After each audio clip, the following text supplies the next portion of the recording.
Bonjour, vous êtes sur la chaîne Écran d'arrêt, je suis Adrien Plaine, mais cette fois j'ai choisi d'essayer un format différent. Plutôt qu'un épisode habituel, je vous propose d'explorer une œuvre que j'aime et qui soulève des questions intéressantes. Et ici, il s'agira, comme vous l'aurez compris, de la série Arrested Development. I haven't found the right girl. When I do, I just blew myself. Arrested Development est une série américaine, produite par la Fox de 2003 à 2006, puis récupérée par Netflix en 2013. La série tourne autour de la famille Bluth, gérante d'une grosse entreprise, mais dont le père, George, est emprisonné pour détournement de fonds. Le fils modèle Michael se démène pour garder la famille et l'entreprise à flot, alors que tous les autres personnages, sa mère, ses deux frères, sa sœur, sa nièce, son beau-frère, lui mettent des bâtons dans les roues. Sauf son fils. Parce qu'il est gentil, parce que c'est Michael Cera. Tous les personnages sont capricieux, irresponsables, menteurs, ce qui rend la série très critique de la société américaine qu'incarne la famille. D'ailleurs, ils sont ruinés et doivent tous vivre dans une maison modèle, où tout est superficiel, comme eux. L'humour est basé sur la stupidité des personnages, leurs décisions absurdes et réactions inappropriées. Alors on l'a vu 100 fois chez les Simpsons, South Park, Malcolm, Archer, et c'est à chaque fois à cause de l'intellect limité des Américains. your average American male is in a perpetual state of adolescence, arrested development. Hey, that's the name of the show. On vient d'entendre ici le narrateur, Ron Howard, qui est accessoirement le réalisateur de Willow. Ron Howard fait ici un commentaire sur le nom de la série. C'est donc un jeu métadiscursif qui est récurrent dans les épisodes. Caméra épaule donnant l'illusion d'un reportage, comme dans The Office, des zooms ou cuts abrupts, plus de très nombreuses références culturelles et un ancrage dans l'actualité américaine. En l'occurrence, un fait crucial en 2003 lorsque débute la série, c'est la guerre en Irak. Et si l'on mélange ce point à la stupidité de la famille, qui est une caricature des Américains, on obtient une superbe œuvre sérielle à message politique. Tout est superficiel et faux dans cet univers. Les problèmes sont enterrés et l'irresponsabilité habituelle de ces personnages adolescents peut provoquer des guerres. On va alors se demander en quoi l'univers faux et instable d'Arrested Development est-il un reflet du modèle américain.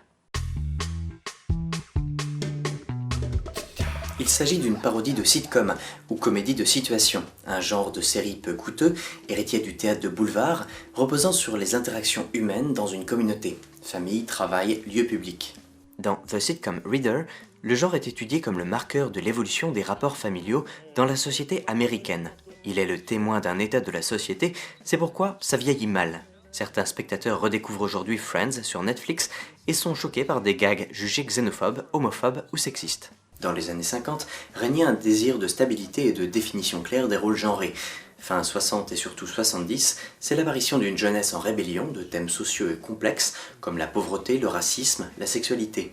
Dans les années 80, les baby-boomers donnent plus de liberté aux jeunes et la famille est plus démocratique. Évolution jusqu'à aujourd'hui où c'est le chaos.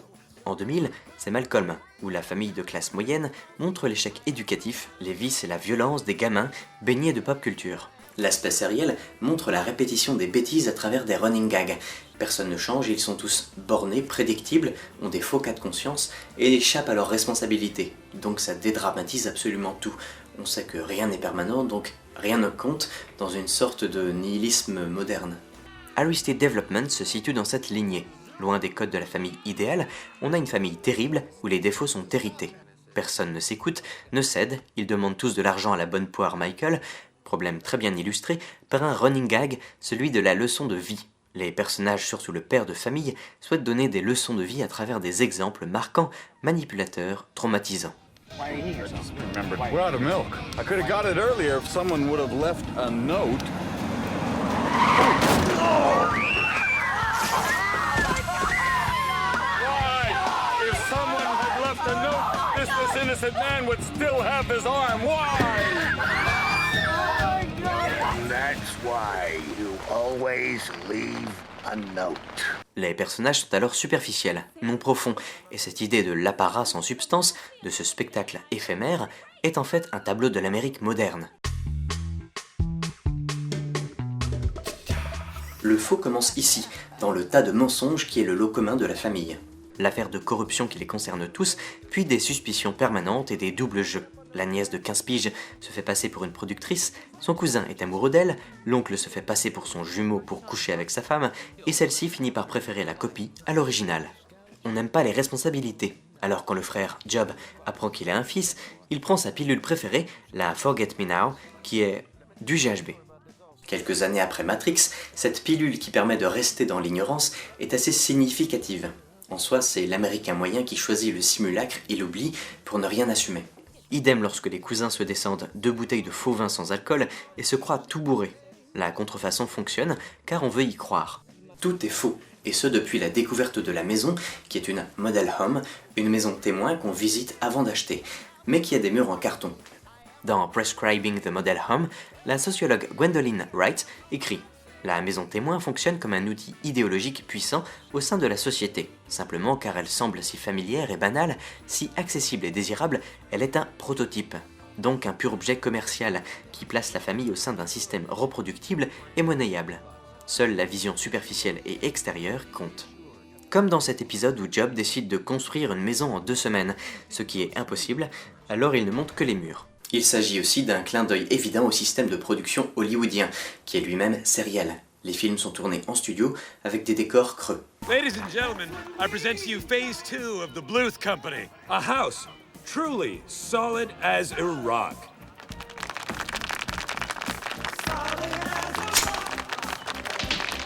But as it turns out, Michael was right to not be optimistic it could be done. Ce qui donne droit à une très belle référence burlesque à Buster Keaton. I'm out of the army. Ce personnage s'appelle d'ailleurs Buster. Buster veut se faire blesser pour éviter de partir à la guerre, où sa mère l'a enrôlé. Il s'agit là de la guerre en Irak, conséquence de l'attitude immature des Américains, typiquement représentée ici. Derrière ces faux murs du lien familial se trouvent des dossiers cachés. Au sens littéral, puisque lorsque Job veut refaire la déco dans l'entreprise, il tombe sur une mallette contenant des contrats signés entre son père et Saddam Hussein. D'où la suspicion qu'a la CIA que George Bluth ait commis une trahison envers les États-Unis. Comique qui devient de suite politique, puisque les États-Unis ont véritablement armé dans le passé les rebelles qu'ils combattent lors de cette guerre. Il est même fait référence à une photo d'une poignée de main entre Saddam Hussein et Rumsfeld, ancien secrétaire à la défense des États-Unis. Là encore, la Model Home reflète cette attitude lâche, où tout ce qui pose problème est caché. On apprend que la maison témoin n'a pas de système d'évacuation, tout se vide directement sous la maison. Métaphore scatologique d'une attitude irresponsable moderne. Aucune attention prêtée aux déchets produits par un mode de vie consumériste, avec une pollution et une détérioration de l'environnement sans penser au futur. Alors, comme conséquence, le plancher de leur monde s'effondre. La trahison de George Bluth, qui a un nom qui rappelle celui d'un président américain, la trahison envers le pays est réelle puisqu'il a construit des maisons en Irak. Le fait que ces maisons soient des copies de celles des Bluth montre la reproductibilité du modèle américain et son aspect toxique. En somme, les États-Unis en 2003 partent combattre leur double. À la saison 3, les Bluth se retrouvent en Irak, où Job est en prison à cause d'un tour de magie, le Burning Bush. And now I would like to behold one of the late great Jesus' biggest illusions, the burning bush. Soon, the security forces arrived to suppress what appeared to be an anti-American demonstration. That's okay. Use your foot. The thigh bruises. What does it? Les soldats américains apprennent ici aux Irakiens les méthodes d'immobilisation, car les Américains savent exporter leurs modèles. Puis, on a droit à une visite de la maison des doubles de Saddam Hussein, encore des doubles, et la découverte d'une arme nucléaire, fausse elle aussi. Finalement, George Bluth ignorait tout ça et était leurré par la CIA qui a commandé la construction de cette maison au travers du gouvernement anglais. Manipulation brouillonne qui fait que personne ne comprend rien au conflit, mais que les États-Unis sont quand même au cœur d'une machination en Irak. Michael, this is a close-up satellite photograph of the Iraqi countryside. See this little series of hills around that stream? Those are bunkers. We believe that those bunkers contain weapons of mass destruction. This close, they always look like landscape. Nope. You're looking at balls. They're balls. We're looking at balls. Let's turn it around. Copy on the ball. Returning. Le comique de cette série n'a rien d'innocent, parce qu'il rend les États-Unis responsables d'une guerre injuste et d'un comportement destructeur. Arrested Development est une satire au travers d'une parodie de sitcom. L'aspect artificiel porte sur la famille, la maison, mais aussi sur le système de production audiovisuelle, qui a causé l'arrêt prématuré de la série, car pas assez rentable, et enfin, sur l'Amérique qui est un grand pays carton-pâte. Les conséquences négatives de cette vie de mensonges et de consumérisme sont nombreuses. Dans la guerre en Irak, ici mentionnée, à quoi on peut ajouter, on le sait aujourd'hui, la déstabilisation du système économique mondial ou la destruction de l'écosystème.